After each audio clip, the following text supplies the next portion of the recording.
Ready? Ready? Yeah. Not ready. Hey, what's up, everybody? Welcome to another edition of Purpose for Forever.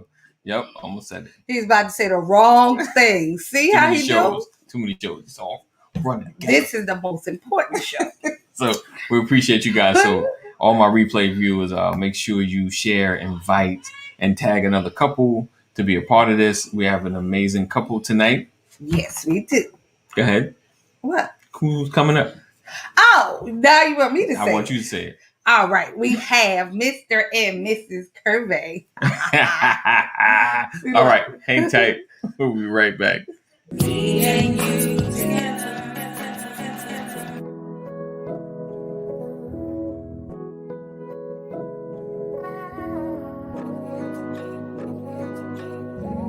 Me and you together. Our purpose for forever. Won't let nothing ever tear us apart. Me and you together. Our purpose for forever. Won't let nothing ever tear us apart. Me and you together. Our purpose for forever. Won't let nothing ever tear us apart. Me and you together. Our purpose for forever. Won't let nothing ever tear us apart.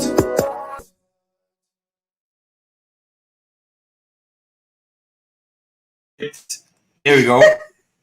All right. See, look, he just sprung it on you. I'm sorry, guys. I'm sorry. It's all good.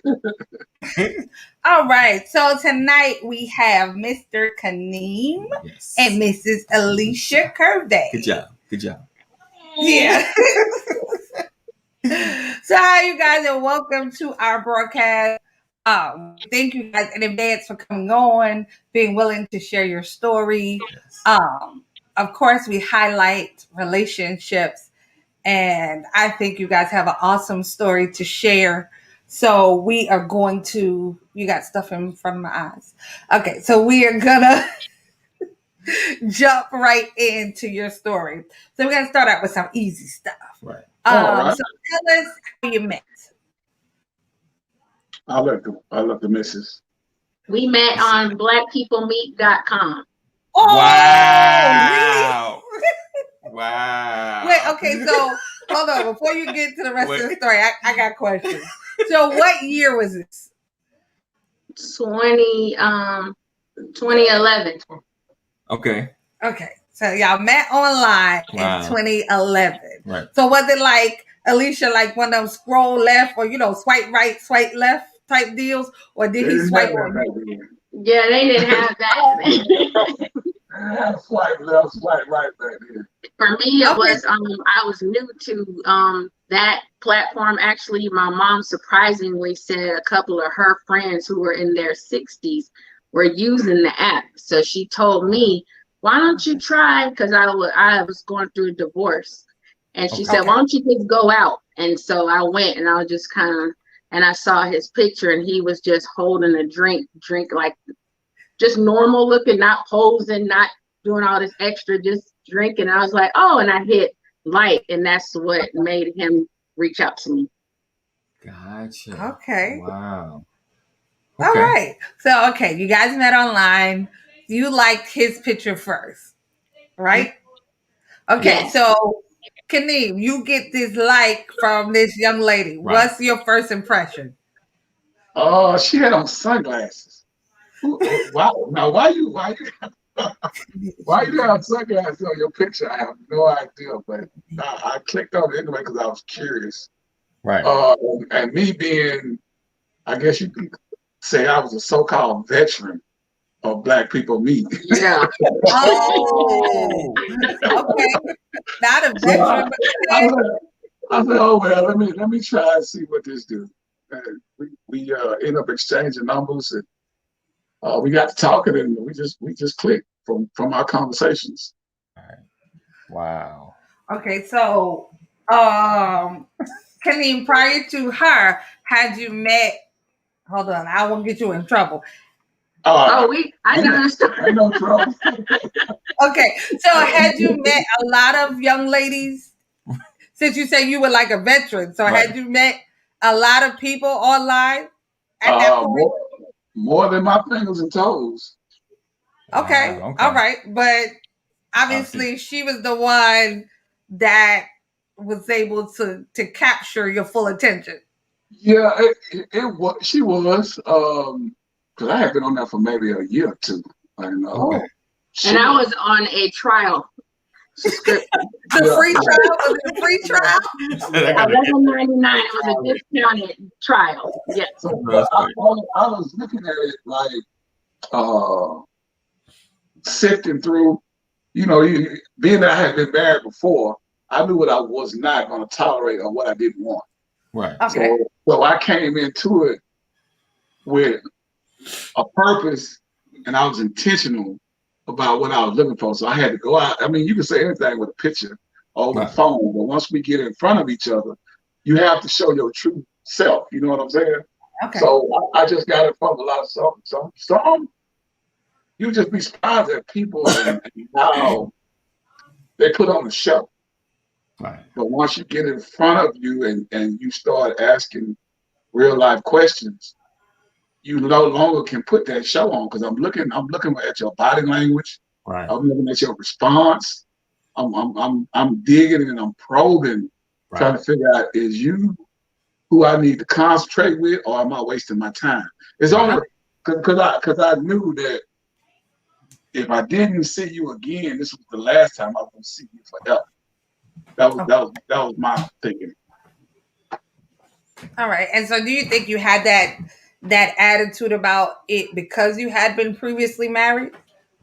Oh yeah. Because in my mind, my previous marriage, I thought that we could, I guess, go through or go over obstacles that were in our way as a couple, but she was the obstacle that was in both of our way.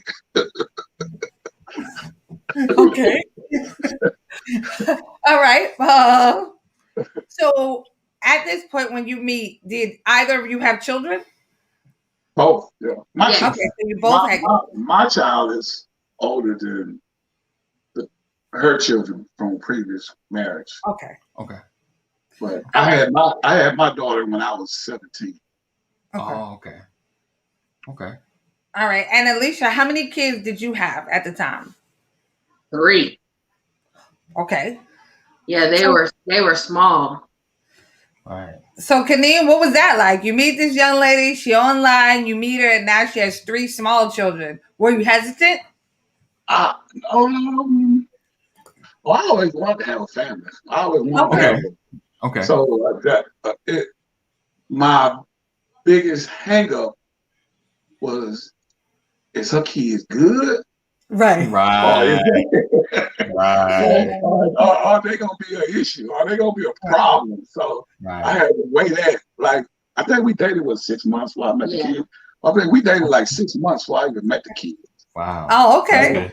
And she wanted to bring the kids to the house to have like maybe a family dinner or watch a movie or whatnot. But I was like, no, pump the brakes on that one. Let's go out.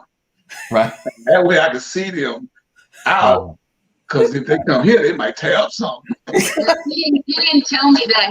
He actually planned it that we would meet that at the house, and then he called and said, "I changed my mind. Let's go to a restaurant." And I was like, "Okay." And then I was all like, "Wow," because the restaurant was Cinco de Mayo, and that's my mom's birthday. And so I was like, "Yeah, that'll be great." And I didn't learn until we were married why we went. She didn't know every move was a calculated test to see where we would fall in line. Because, like I said before, I knew what I wanted. I knew what I was going to tolerate. I knew where I was going to compromise. I knew where I was going to bow down. I knew all what I would do. Yeah. So after we ate, it was like, if they weren't good, I guess we weren't going to go to the next place, which we ended up going to the movies. Nice. to take them to Nice. see a movie. And then after that, we always had our dates, and then we had family dates. That's They good. were great kids. They were great kids. That's good. Oh, That's good. that's sweet. They were Okay. 4, 5, and 7 at the time. Well, turning 4, 5, and 7. Woo. Yeah, I get you, brother. I understand. So you said it was 6 months before you met the kid. Alicia, was that your idea, or was that like a joint decision y'all made, and why?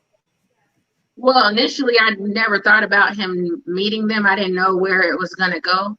So when I saw that we were continuously together and planning things together, and my kids were not used to being babysat. So my aunts were retiring and they were able to babysit.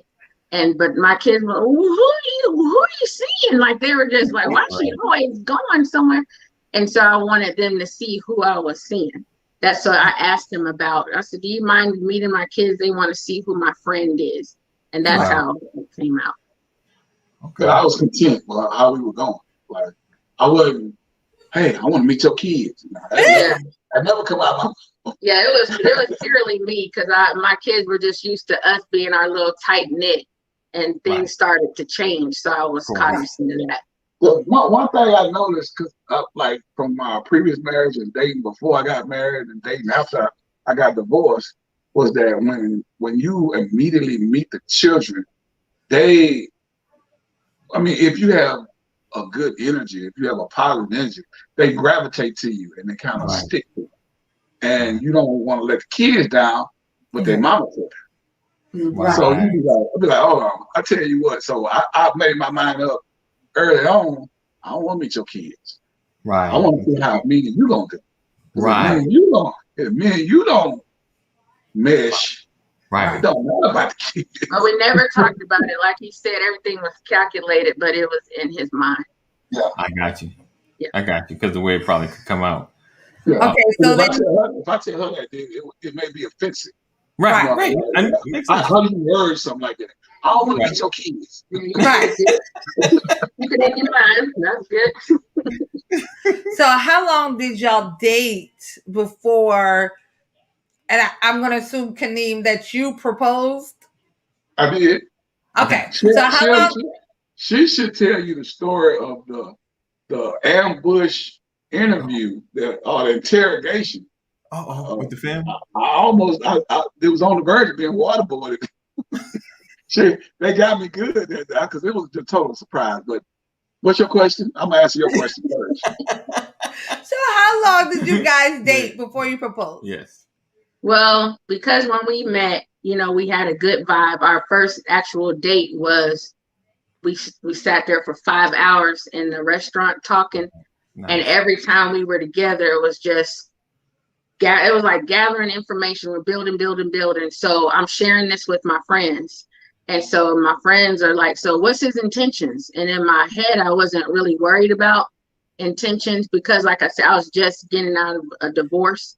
And so I wasn't even used to dating. I had only dated like a couple guys before getting initially married. So I didn't have any plan. I just knew that I didn't want what I had before.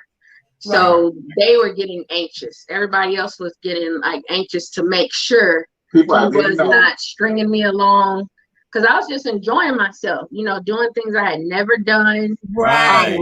As a couple, that I just interesting stuff. So one of my friends did host a dinner, and she said she was not going to let another one of her friends get in a rut or get in a relationship that was going to go nowhere. So she hosted a dinner, and it was her and her boyfriend, a married couple, and then someone else. And we were eating, because I love eating, and you always can talk over food. And they were just firing questions before I knew it was like, whoa, but he just kept eating like, yeah, I'm good. Yeah, we good. Yeah, like, real cool and smooth. But yeah, he deflected. But one thing I learned from that is there was one thing that he needed before he could propose, was that he had to live with the woman before he married him. And that was Shaq. Okay. Right. And that's how I heard it, though, because we never talked about it. But it came out that day, and you know, they meant totally well, and I appreciate, because like I said, I was just kind of coasting along. I had a good time. So we did at when my mom passed away, I did move here. I moved up here. She passed June 2015. I moved here July. We were planning on moving together to move her in. I wasn't even thinking straight. I was like, he has a ranch. My mom could move here, be on hospice or whatever she needed. I was trying to get her here. I'm from California. Wow. And it didn't work. And at that time, I felt lost and broken. So I just moved in July, and he proposed December. But I did say before I moved here that this was something that I never even planned to ever do. Right. And I didn't feel bad. I know it may not be good for Christian marriage ministry, but I prayed. No, you good. You good. I prayed about it, and I felt a peace. And some people don't understand, like, how could you feel peace about shacking? But I felt a peace about it. And I just told him that, you know, when I make this move, I don't plan on having to say anything to you about what's going to happen next. I feel like whatever it is you needed to see, you're going to see it. And he didn't seem hesitant at all. I don't know what it was, but it just gelled all the way. And then December, before we went out of town, we were going to Houston take the kids with us for Christmas too. And he proposed the night before we were leaving. I had packed everything, rushed around. I just had on a house coat. My hair was flying. And he was like, "Oh, you want to exchange gifts?" And I was like, okay, because I didn't see a ring. A couple of my friends had been proposed to, and all I saw was big boxes. So I thought he was going to go to the tree. He goes to the bathroom. I was like, yeah, we could exchange. And I go get his gift, and he comes out with this box, and I almost passed out. Like, literally looking ugly, looking like, what? And he got on his knee. He got on one knee in front of the bathroom and proposed. That bathroom is the spot. That's the spot. Right here in this house. Nice. Okay, so did y'all have any kids together? No. Okay. We decided not to. We just, with this health, we weren't opposed if it happened. He always said that was fine, but we didn't plan on anything because I came in knowing he already had health problems too. And so that's something to bring a baby into. And, you know, it's not going to be, it's already stuff that we can't do and make fair, or, you know, it's just another added something to be dealing with. But I was good. I was good either way. Yeah, it was like we didn't. She always talking about she wanted to have another child with me, but I was like, well, I mean, if it happens. After getting into life, it slowly went away. My whole thing was I had three grandkids at the time. Yeah. Oh, wow. I had three grandkids. Yeah, 5 now. We got 5 grandkids. Yeah. So I was like, I mean, I got grandkids. I felt the same way. They are babies too. Yeah, I was like, Okay, and so what's your ages? I'm 46. Okay. I'm sorry. I was laughing because he's called me a cougar. I just turned 47. He'll be 46 March 23rd. I just said I was 46. How old are you? 47. Well, I said he's a cougar. He'll be 47 March 23rd. Thank you. That young brother got that young brother. He said you said, I thought you were gonna say you were like in your 50s. I thought I hope I don't look it, but I hope not. no, you don't. No. So okay, so you said you went in knowing that he had some health concerns or some health issues. And so if you're comfortable, just tell us a little bit about that. I wasn't really worried about health, like dealing with health, because my mom had sickle cell. So to me, my whole life, I've been dealing with health, hospitals. That's not a big deal to me. I didn't know much about kidney issues, but I made myself aware. I researched. I did everything.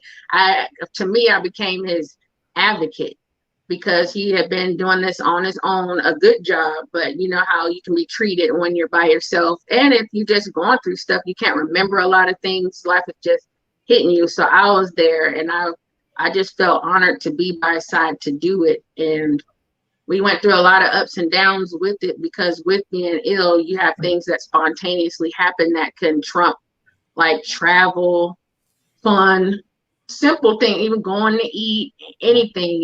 It can really put a damper if you allow it to, or you could just know that it comes with the territory and keep pushing. Okay, and what specifically was the health issue? Because you didn't mention that part. Oh, kidney disease. He had kidney failure. Was it end stage renal failure? So it's like, yeah, dialysis. You're on dialysis 3 days a week. He was, when I met him, he was going to a center. He was still working. He would go to the center after working and then come home, and then he would be very, very tired. Okay. And I would know that even when we were dating. I just saw the push in him still trying to woo me and, you know, make me still feel like number one. Even he would be dog tired, because I didn't know all of the struggles until he let me in to know. We'd be on a date, and his eyes, he'd be listening. I'd be having a million stories about my job being a school social worker, and he'd just be sitting there like, and I'm like, wow, he listens to me. He's looking right at me. And he's listening to every word, and he'd be so tired. And then when we actually lived together is when I really saw how it was for him to come in from work. And oh no, he's just a trooper. Just a trooper to me. Yeah, I mean, I think because I'm the only child, no brothers, no sisters, and nothing like that. So I kind of, and then my mother was bipolar. So it was like I had to kind of like raise myself. So when I got out of my own, at 17, I was like, okay, I know I can't go back to my mama's house. So I trained myself to be like, hey, if you fall down on your butt, ain't nobody there to pick you up. You know, one arm after the other, one foot after the other. So I made it my business not to fall on my butt. I did everything I could to make sure I said, I just got to stack a little bit more, stack a little bit more, stack a little bit more. So I was focused on money, because I knew that money would keep me from falling on my butt. If I had to have a medical crisis, I had enough money in the bank for 6 months. So I was like, okay, if I got to go down for 30 days or 60 days or 90 days, I'm good. All I got to do is just, I got to find another job. I'm still good. And I'm like, whatever it takes, I'll be good. So I kept that threshold of making sure I had 6 months to pay all my bills, my mortgage, everything, just making sure I was good. And then when we met, I was like, I wasn't sure if I should let her know, but I wasn't hiding it. But I didn't come out the first day we met. Hey, I'm on dialysis and my kidney failed. You know what I'm saying? I didn't. And he had his arms covered up, so I didn't see. But it was winter time. It was October. So, you know, it don't get hot till like April, May. So, So I'm like, what happened to your arm? Dialysis, baby, 3 times a week. You just dropped it. Like, oh, okay. Yeah, girl, I'm on my way home when he said it. I'm just, you know, giving a kiss out the window, and he says that, and I'm like, oh, so I get home like dialysis, trying to see what is that? It's like 5-6 months, like, so it was like we just enjoyed ourselves. And what my whole thing was, I didn't want to be a burden. Like, you ain't gotta change your whole life around to cater to me, because I've been doing this for years. He was not used to me trying to help him at all. Yeah. So once I allowed her to be like, okay, this is what I'm doing. This is how I do it, because I work a night shift. Okay. I work 12-hour shifts, so I work from 6:30 p.m. to 6:30 a.m. And then when I get up in the morning, I go to dialysis to 11 to get out to go to sleep to get back to work at 6. Right. So I was like, it was a hard ride. I did that for 5 years. But he allowed me to convince him to change shifts. He slowly started listening and, you know, taking my advocacy and, you know, me trying to help him do things differently. Yeah. Plus me working at night, sleeping during the day, and not being able to see her or whatever. So when I changed my shift from 6 to 2:30, Monday through Friday, off every weekend, off every holiday. Right. That Yeah. it came in line with what we were doing. Excuse me, Wow. what we were doing. Okay. Wow. Okay. Wow. And so you get married, you have 3 small children, and now a brand new husband, and all of these extra health things. So did that make it harder in the beginning to like, navigate to get on a working schedule? Like how did y'all manage, like you said, sometimes, something happened and you have to, okay, scrap that. We got to do something else. Was that an easy thing to fall in line with, or was that hard? Was that something that was difficult for you? Me, no, I just had to pay attention to the kids for things that had to change, because I was in our dating, things had to change.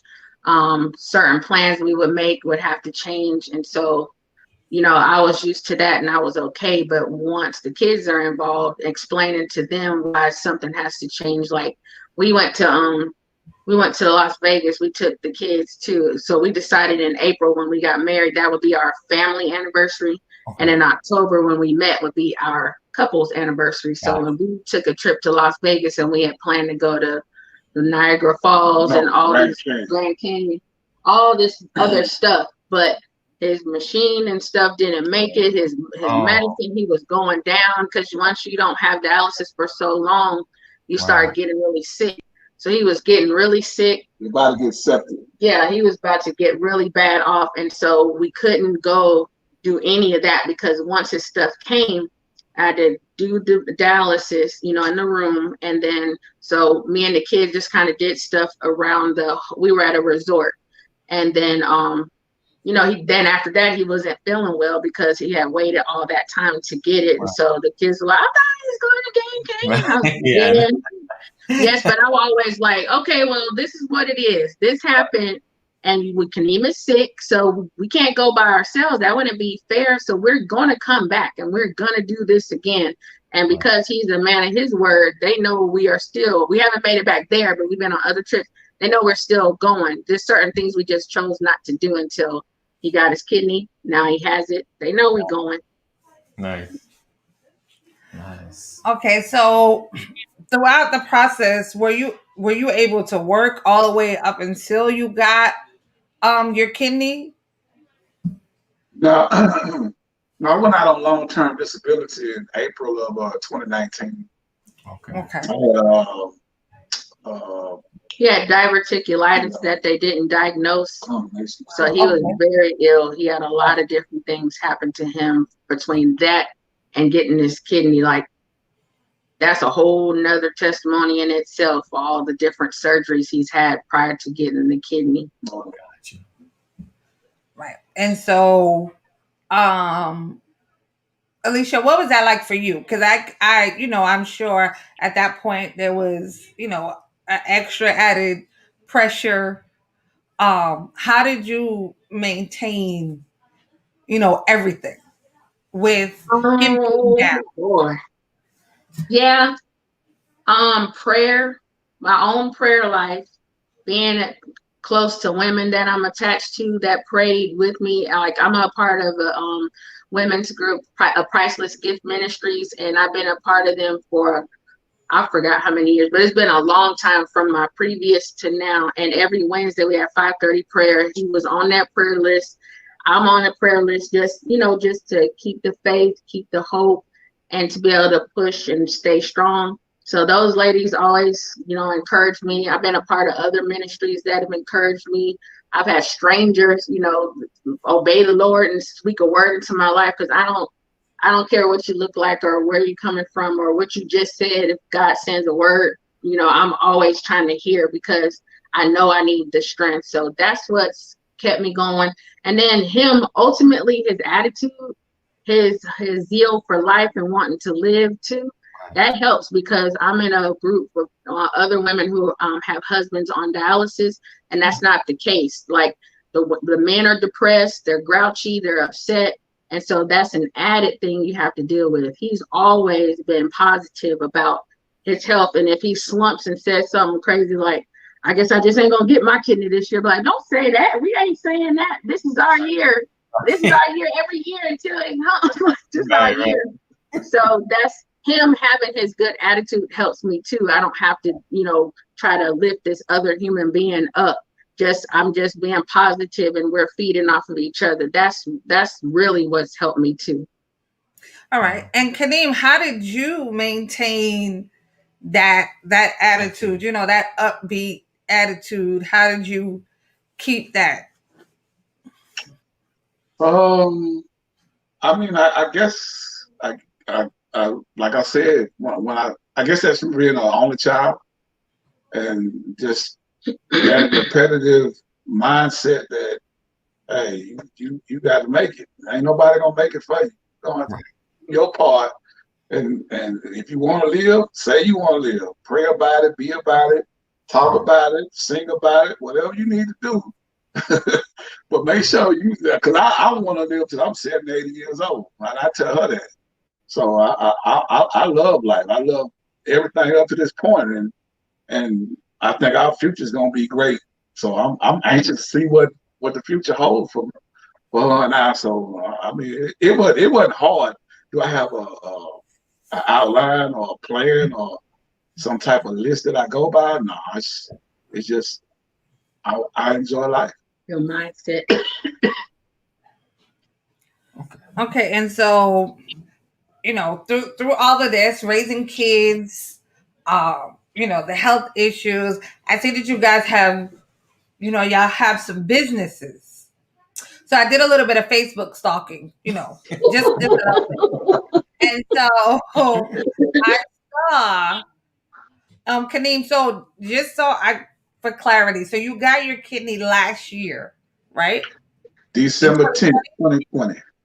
Okay. Oh, okay. So, and then I saw January 16th when you posted that you had just completed a course for certified. Right. Every time I do something, she posted. Yeah. I'm sorry, Alicia, you posted that KANEEM had just finished a course for a certified mortgage field service inspector. Okay. And you got a kidney in December. Yes. Okay, so tell us about that. How did you manage to accomplish that? Yeah, to still just because then I'm on long-term disability. If I'm going back to my job, I got until September to make a decision. Okay. So if I go back to my job, then I'm back working 40 hours a week, 8 hours a day, whatever. So, but if I don't go back to my job, then I need to have a plan.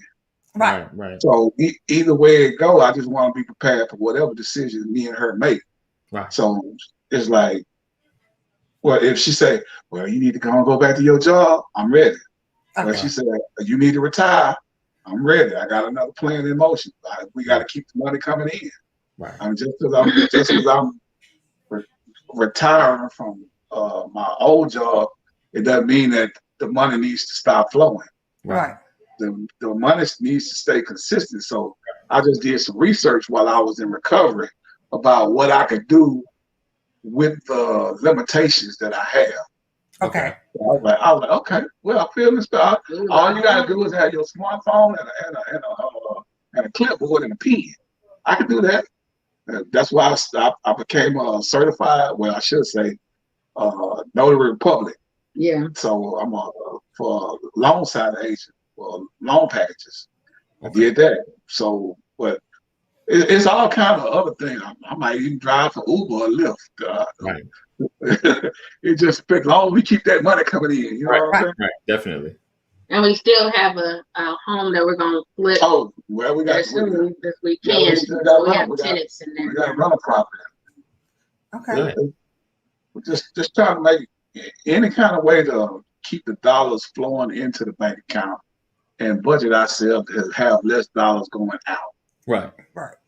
And Alicia, you still have your full-time job, correct? Yes. And you have your additional business, which is what?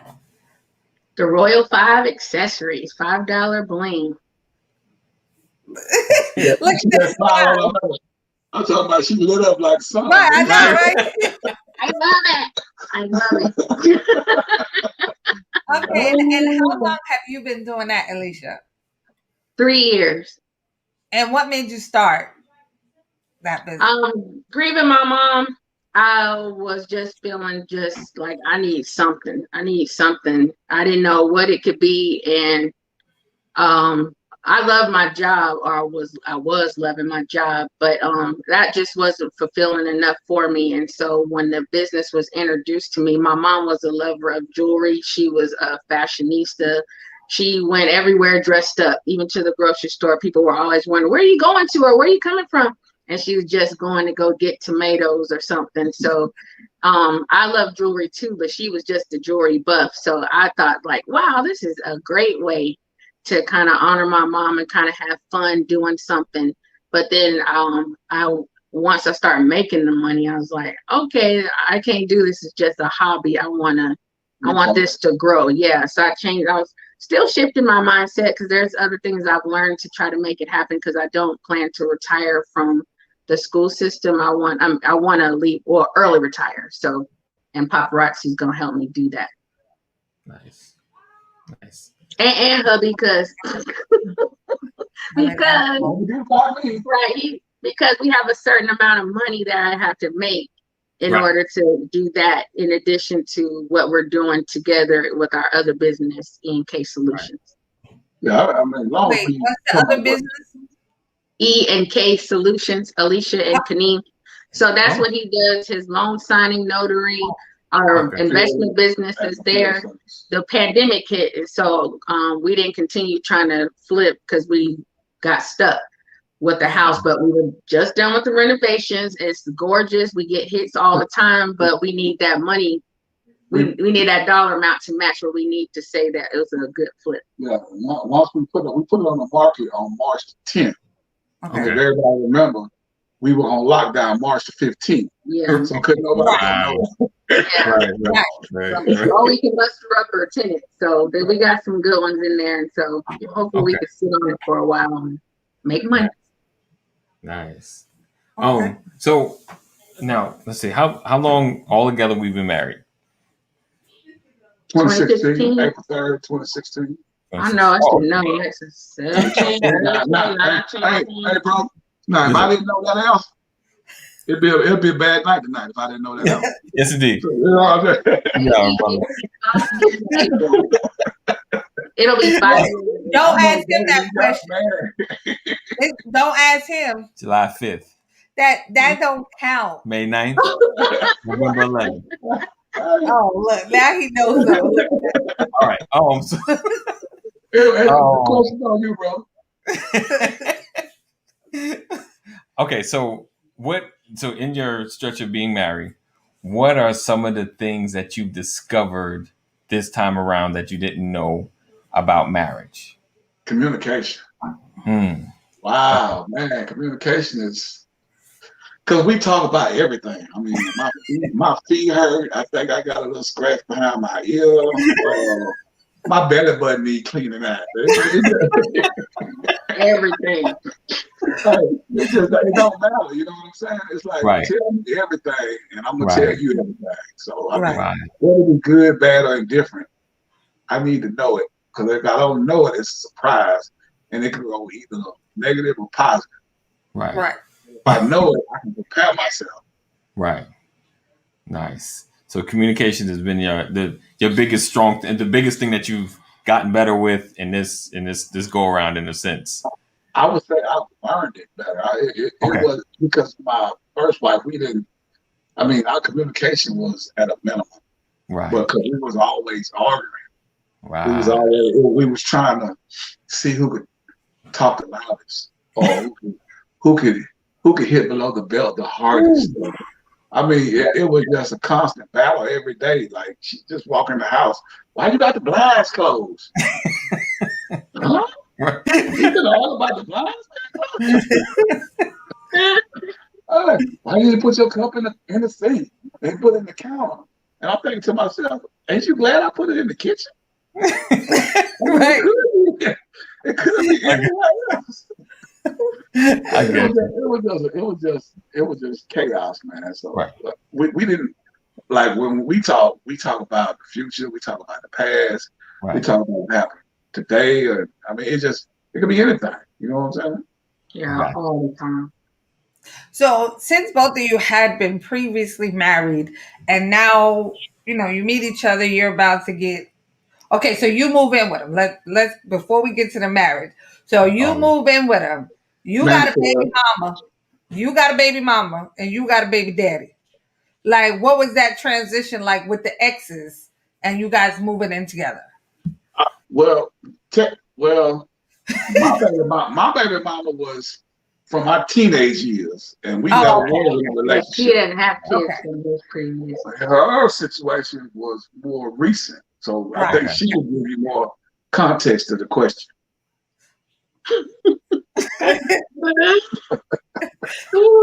It was a journey. okay. I would say I used to when I would think about what I went through during that period, I would still cry because I felt like, let me go. You didn't want to be in a relationship because he had substance abuse. And so once I let all that go, like, I tried to pray, fast. I tried to do everything to help him. And that's not something he wanted to do. And so I felt like once we're divorced, then that's it. Don't try to make my life, worse on this side. But, I learned that people grieve differently. And so it was just a matter of time and how I handled things. So if I was always, I can't believe you said that to me, then he's going to keep saying stuff. That's when I got involved, because that was her key. Was she would like to get into these battles of, why you talking to me like that? How you gonna do it? I was like, you got all the cards. He can't play the game if you don't give him a card to play? Why are you even entertaining this foolishness? Yeah. He was like my divorce coach. And so that did help, because I needed to see that if I'm gonna, engage, then I'm still in that relationship mentally. Right. And in order to get out of that relationship mentally, I needed to engage differently to help that person disengage. Now I can't make them, but it definitely gives them an opportunity to disengage if I'm not engaging. And so no matter what was said, I knew where it was coming from, and I started to be able to put it in perspective instead of taking it as personal shots or trying to prove something, to other people. And then when I look back at it now, it's like, dang, I wish I had done that sooner. But, I didn't know. Like I said, I was new to relationships. I would say that was my first breakup too. I never had a breakup. My first boyfriend from college, we amicably were like, we graduated. Okay, it was nice being with you, and that was it. So I had too many breakups. He's a pro. You was a professional, huh? So you say you have a ranch?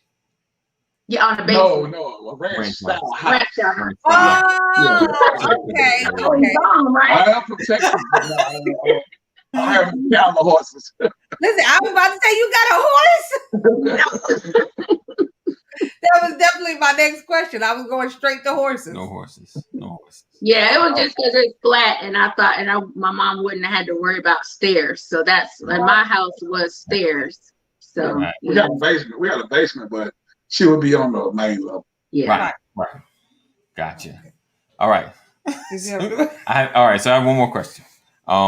So what is the one weird thing that you have discovered about each other? Weird thing? Yeah. It could have been early on. Or weird or quirky thing that you just. I would have I want to see what you're gonna say. Let me say this. I don't know if it's weird. It's kind of good, but I mean, there's a couple of things like this. The fact that she only dated like 3 people in her whole life, I thought that was. I mean, that's a good thing, but it was weird to me. You know what I'm saying? I got you. So I'm like, I don't even want to tell you what my baby scared was like. Right, before he finished, he asked me how many people I had been with, and I was like, I think I was like, Yeah. 2, and he was like, for real? Because I had to bring my fingers up. I said 1, 2, like 1, 2, 2, like 2 for real. He thought I was kidding until time went on, and then it was like, you know, when you're inexperienced, if you got 2, then you're just not all that the bomb, you know, in the person's mind who's so experienced, you know. So wait, no, that's her story now. so KANEEM, did you answer that question after she said 2? I know you didn't want to give her your real number. Oh no, Yeah, he just said he couldn't put a number on it. I never said it. I never put a number on it. And I, but the way he was, like, I wasn't really expecting him. I would have been shocked if he'd be like, me too. Right. But no, I mean, but we grew up so. She think we grew up the same, and I'm like, we grew up at a total 180 from each other. Even though we are so close in age, right? You grew up with even though your parents were together, and maybe it wasn't a perfect household. Right. I grew up with my mama, a single parent, who was bipolar, and both parents on crack, and both of my parents was on crack. So it was like I grew up a lot different than she. Right. I get it. So I'm like, when I say I was raising myself, like literally, like, hey, you got to go in the kitchen and get breakfast. You got to go in the kitchen and get dinner. You got to go out there and get your school clothes. Right. You got to do everything. Like, the only thing I did not do is pay rent. Real quick. Gotcha. Yeah. Wow. So my weird thing for KANEEM, he told me he would have I don't want to say the word a-hole moments. Oh. And I didn't know what he meant. She caught up quick though. But that's what he would say. He would say, be careful. Sometimes I have a-hole moments. And I was like, okay, what's that look like? And he was like, you know, just, I mean, stick around. Anything can happen. So then one day he had one, and I'm looking at him because it was like some off the wall comment that he made, and I'm looking like, where is this coming from? Like, I done moved up here, and where is this coming from? And then he was like, my bad, that was an a-hole moment. And then after that, I knew what they were, and so I didn't entertain them, you know, because they're so few and far in between. They're not attacking me. He would just say some off the wall that, you know, that could engage into a serious argument about something. But if I don't say nothing but just look at him for a while, he'd be like, oh yeah, that was So that was the only weird thing to me. I know myself though. Because I know I can be a little flag mouth sometimes when I'm getting I ain't gonna call it anxiety, but when I'm somewhat frustrated about the situation, I can be like, just throw up something. But I know that I don't like doing that because I'm like, then I have to say I apologize. And that was if I stop it before it happened, I ain't gotta apologize. So I've been running that part of it. Yeah. Okay, so even though you guys have been married, what, like almost 6 years now, right? 5 years? But almost 5, April 3rd. Okay, so almost 5 years. It seemed like in the 5 years, you guys have endured a lot. I would say we actually count. I know we've been married just to 5, but we dated for 5. Four, 5. Yeah, we dated for a long time. Yeah, before we met in 2011, and it's been super nonstop because his toes are tearing up the table. When we met that October, November, my mom got really sick of 2011, and she was like, she went to the hospital, and it was like the more she got older, like her illnesses were getting worse. So I was calling him to just say, you know, I was sad. My mom was in the hospital, and he did not answer the phone. Now, mind you, we spoke a whole month, every single day, 2-3 hours at night. You know, kids in the bed, just talking, because he's working and I'm in the bed. And so he didn't answer the phone. It was a Friday. Then Saturday, he didn't answer the phone. I was like, well, dang, I thought we were talking pretty good. I don't know why he wouldn't be answering the phone. Then I had people say, well, he could be, you know, on a trip with some female, you know, and then he gonna call you and he gonna tell you, you know, like, you know, something. But I'm telling you, when I say I pray, so I was praying. I went to church that Sunday, and the Holy Spirit spoke to me and said he's in the hospital. And so I knew he lived in Douglasville. That's all I knew. So I called, I went on and, you know, Googled what hospitals were in Douglasville, and I called Wellstar Douglasville. And the lady answered. She was like, yep, we had him here, and they're rushing him to Austell. He had a heart attack. And so she said, are you family? I said, no. She said, oh, well, I guess you could just go up there, I guess. Because she felt bad because I wasn't family. And she had already told you. Yes, she already told me he being rushed somewhere, had a heart attack. So I called one of my aunts and took the kids over there. And then I rushed up here to Austell. And I went, and I never met anybody. I only knew him a month. And I had only seen him, I think, once or twice since the first date. And so I went there, and there was a whole family in the waiting room, and they were crying. And I thought they might have been him. I thought his ex-wife was in there. I don't know nobody. So I'm looking, and everybody just crying. And then, so I just said, excuse me, sir. I said, are you guys here for KANEEM CURVEY? And he was like, no, we're here for Beotis so-and-so. Oh. I said, everybody in here. And then he was like, yeah, this is our whole family. I said, oh. So then I went out of the room and I went in the hallway, and I told a lady I was here, and she said, oh, you can go in a little before, because he was in the cardiac, you know, intensive unit. So I went in there, and he was in there by himself, and I was standing over him, and then his eyes opened, and he was like, what? He said, what the hell are you doing here? I said, oh, I said, the Holy Spirit, I said, God told me you were in the hospital. He was looking like, so then his hand reached out, and then I grabbed it and I held it. And I said, is it okay for me to be here? Because I didn't know if anybody was coming. I didn't know, no one even knew he was in the hospital. No one knew. And so after that, then later he told me, I thought you were stalking me or something. But no, I wasn't. But I said all that to say, we count since 2011 that we've been together, because our journey has just been that close knit. Right. And so getting married was just the married part of bringing the kids into a consistent 2-parent home. Right. Paperwork. Yeah. I call it paperwork. Yeah. Paperwork.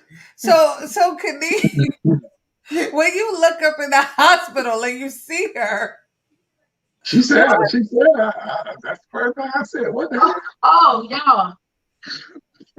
Okay. I just learned this too. Now, he initially told me that he was taken in an ambulance to the hospital. Oh. Right? Isn't that what you told me? All right. Uh-oh. We were with some couples out one day, and I was running around trying to get everybody something to eat, and they were like, wow, that's some story. And I was like, what? They were like, so the girl drops you off at the hospital, and Alicia picks you up to take you home. I was like, no, he went to the hospital in an ambulance. Right, KANEEM? You went to the hospital in an ambulance.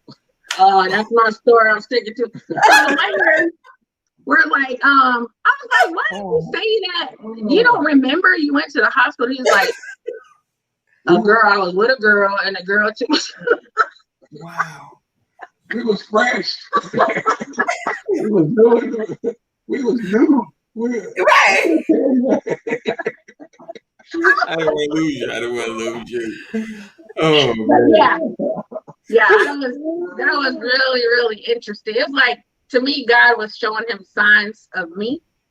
Right. And he didn't know, to me, he didn't understand those, but I felt like I did, but I'm not the one to initiate anything. He had to be the one to know what was what, because that was that moment. And there was a time he went on a date and his truck was stolen. I'm praising God at a women's conference on the weekend, just praising the Lord. And I get a call, man, my truck was stolen. Where are you? I'm at the movies. And I didn't think nothing. I was like, oh, he must have went with his dad to the movies. Like, that's all I was thinking. And so then I'm like, well, how'd you get home? Oh, old girl. Old girl. And he was like, yeah, but I made it home safely. I'll talk to you. So I'm at this women's conference like, oh gosh, I thought I was the only one. We talk all the time. We see each other all the time. But in my defense, okay, it's probably indefensible. But I got you. Yeah, at the movie he theater, didn't think of me. He was in pain. with the girl standing right next to me. Like, so she really didn't mean too much if I'm calling you to let you know what happened. Wow. Needless to say, he finally decided I was the one. But then I made sure that because she was asked, she thought we was in a monogamous relationship. Yeah, without asking, I thought we were. So, well, I don't know. It was probably that week I asked her to be my girlfriend officially. Okay. October 14th. Yeah, let's go ahead and put a title on it. Then now we can Right. Yeah. October 4th, 2014. Yes. Nice. He said that. Okay, so if y'all could give like one pearl of wisdom or a message, to couples, maybe a couple that, one of the spouses is sick, one of them might be feeling overwhelmed, holding it down. What would your message be to another couple? I would say you have to be whole for yourself. You can't get into a relationship expecting somebody to make you whole. Right. He had to be whole. He had to have a mindset to live and to do what he needed to do. And I had to come in being whole, not being needy, because when he can't give, then I don't know what to do. We had to be two whole beings in order to be able to build each other up when we're in our weak spaces. So if you're not in a good place, and I say that even to my single friends, if you don't have your stuff together, getting married doesn't help, it worsens. Because you're not able to bring anything emotionally to the table, to that relationship, because you're expecting that person to build you up. If you're in a bad relationship, you're expecting that person to erase all of that happened. They can't do that for you. You have to allow God to do it for you. Yeah, right. I'll kick back on what she said. It's about expectations. Because when you're not happy with self, or you're not whole, then you have unreasonable or unrealistic expectations of your other half. You expect them to be some super individual and come into your life and make everything better. And then when you're disappointed, it's their fault. Right. No, you can't. Your relationship is doomed to fail because you got too much. Your equilibrium is off because you got all this weight on your partner. Right. You got to carry your own baggage. You can't bring baggage and unload it on the next person. Right. All right. That was good. We appreciate you guys. A lot of different stories. I appreciate the journey. Thank you. And definitely shared a lot. Yeah, I think I got my questions. You got all your questions? Yeah. I'm sure. All right, brother he said, I'm a little tired now. He said, it's time to shut it down. All right, so we're going to take you guys off. So we appreciate you guys rocking and being with us. Just hold tight. Don't leave us. Just give us like 3 minutes. We're going to shut it down. Then we're going to come back and we're going to close. We'll just talk to you. All right, so just hold. All right. Okay. Oh, sorry. All right, guys. Thank you for joining us tonight. Yes, while we talk to the Curveys. Yes. KANEEM and ELESHA. We appreciate you guys tuning in. As always, we thank you for your support. We thank the Curveys for their story, for being Yes. so open and honest and willing to share. Yes. Next week, Monday, we have another couple that will be coming on to share their story. I'm not going to tell you their name. It's a surprise. And he wants to know. Thank you guys for tuning in. As always, we love you. We appreciate you guys. Love intentionally. Love unconditionally. And love on purpose.